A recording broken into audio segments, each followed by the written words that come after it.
Aloe vera, sometimes described as a wonder plant, is a short-stemmed shrub. Aloe is a genus that contains more than 500 species of flowering succulent plants. Many aloes occur naturally in North Africa. The leaves of aloe vera are succulent, erect, and form a dense rosette. Many uses are made of the gel obtained from the plant's leaves.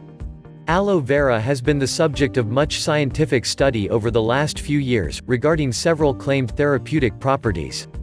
In this article, we will look at some of these claims and investigate the research behind them. If you like this video, give us a thumbs up. What is aloe vera? According to Kew Gardens, England's Royal Botanical Centre of Excellence, aloe vera has been used for centuries and is currently more popular than ever. It is cultivated worldwide, primarily as a crop for aloe gel, which comes from the leaf. Aloe vera is widely used today in food. It is approved by the FDA as a flavoring. Cosmetics. Food supplements. Herbal remedies. The earliest record of human use for aloe vera comes from the Ebers Papyrus, an Egyptian medical record, from the 16th century BC. According to a study published in the Indian Journal of Dermatology, in ancient Egypt, they called aloe vera that plant of immortality. The authors added that the plant has been used therapeutically for many centuries in China, Japan, India, Greece, Egypt, Mexico, and Japan. Benefits. The medicinal claims made about aloe vera, as with many herbs and plants, are endless. Some are backed by rigorous scientific studies while others are not. This article focuses mainly on those that are backed by research. 1. Teeth and gums.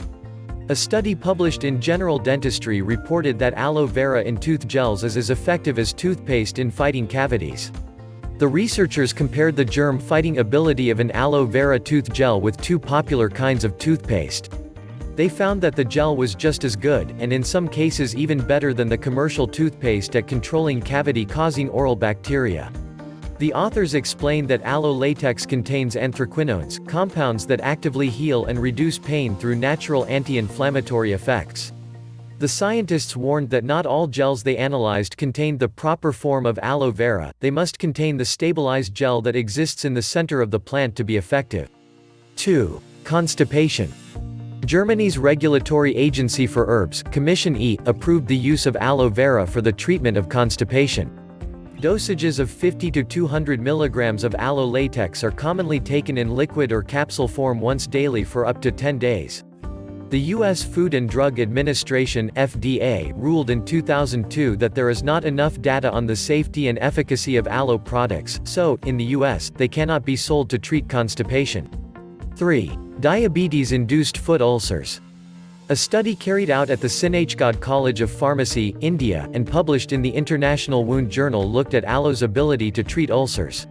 They reported that a gel formed with carbopol 974P 1% and aloe vera promotes significant wound healing and closure in diabetic rats compared with the commercial product, and provides a promising product to be used in diabetes-induced foot ulcers. 4. Antioxidant and possible antimicrobial properties. Aloe vera may be used on skin conditions or superficial cuts for its antimicrobial and antioxidant properties. Researchers at the University of Las Palmas de Gran Canaria, Spain, published a study in the journal Molecules. The team set out to determine whether the methanol extract of leaf skins and flowers of aloe vera might have beneficial effects on human health. The scientists focused on the extract's possible antioxidant and antimycoplasmic activities. Mycoplasma is a type of bacteria that lack a cell wall. They are unaffected by many common antibiotics. Antimycoplasmic substances destroy these bacteria. They reported that both aloe vera flower and leaf extracts had antioxidant properties, especially the leaf skin extract. The leaf skin extract also exhibited antimycoplasmic properties.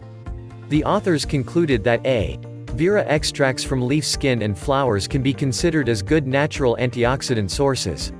5. Protection from ultraviolet (UV) irradiation. Scientists at Kyung University Global Campus, South Korea, wanted to determine whether baby aloe shoot extract and adult aloe shoot extract might have a protective effect on UVB-induced skin photoaging, in other words, whether they could protect the skin from the aging effects of sunlight. Baby aloe shoot extract (BA) comes from 1-month-old shoots, while adult aloe shoot extract (A) comes from 4-month-old shoots. In an article published in Phytotherapy Research, the authors concluded, our results suggest that bay may potentially protect the skin from UVB-induced damage more than A. 6. Protection from skin damage after radiation therapy. A study carried out at the University of Naples, Italy, tested 5 different topical creams to see how effective they might be in protecting the skin of breast cancer patients receiving radiation therapy. One of these creams contained aloe. They divided 100 patients into 5 groups of 20, each was prescribed a different topical treatment.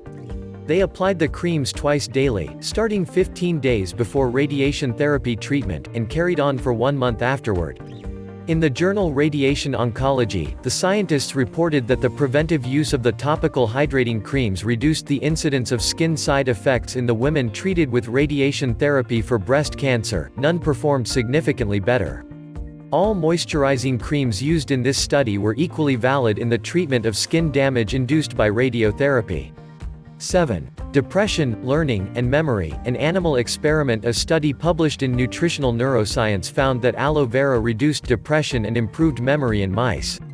After carrying out experiments on laboratory mice, they concluded, aloe vera enhances learning and memory, and also alleviates depression in mice. Further studies are needed to establish whether humans might also receive the same benefits. 8. Wounds from second-degree burns. A team of plastic surgeons compared aloe vera gel to 1% silver sulfadiazine cream for the treatment of second-degree burn wounds. They reported in the Journal of Pakistan Medical Association that the burn wounds among the patients treated with aloe vera healed significantly quicker compared with those treated with 1% silver sulfadiazine (SSD).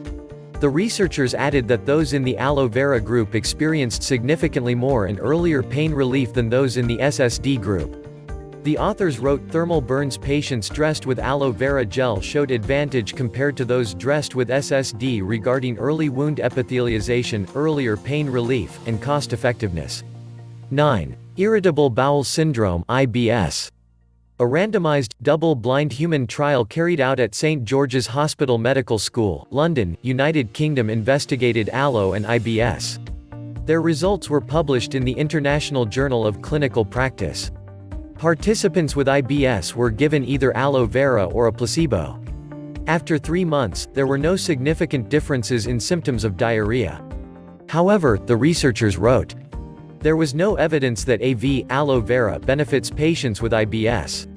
However, we could not rule out the possibility that improvement occurred in patients with diarrhea or alternating IBS whilst taking Avenue.